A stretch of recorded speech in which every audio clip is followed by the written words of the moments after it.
We just learned that if the sentence structure is clause followed by comma followed by verb-ing modifier, then the modifier modifies the entire clause. Now we will learn that this is also true if this verb-ing modifier appears before the clause. For example, using the stick, comma, Joe killed the snake. In this construction as well, the modifier using the stick modifies the clause that appears after it.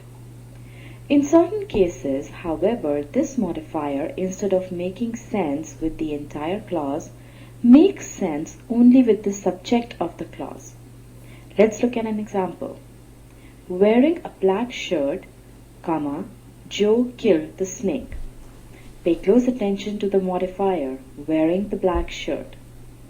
This modifier makes sense only if it is used to describe the subject of the following clause, that is Joe.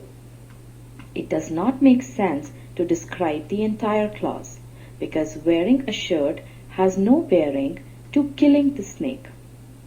Thus, in the construction where verb-ing modifier appears prior to the clause separated by comma, it depends on the intent of the modifier as to whether it modifies the complete clause or whether it modifies the subject. Thus, to reiterate, when verb-ing modifier is separated by a comma from the clause, if it appears after the clause, it always modifies the complete clause. However, if it appears before the clause, it can either modify the complete clause or just the subject of that clause. This determination is made based on the intent of the modifier.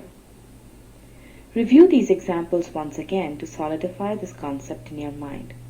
Click on the next button to view further details about the construction where the modifier is placed after the comma. We know that in this sentence construction, the modifier always modifies the complete clause.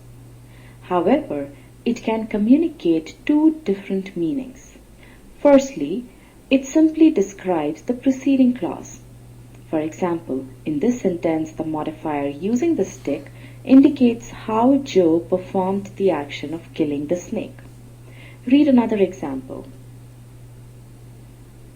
Here, the modifier explains how BP drilled the deep sea wells.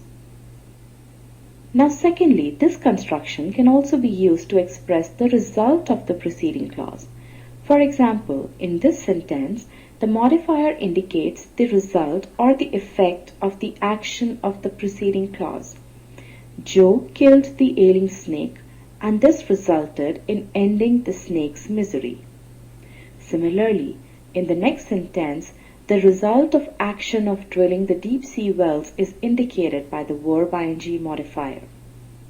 Thus, in these constructions, you must understand the intent of the modifier and determine if it is simply describing the clause or if it is presenting results of the clause.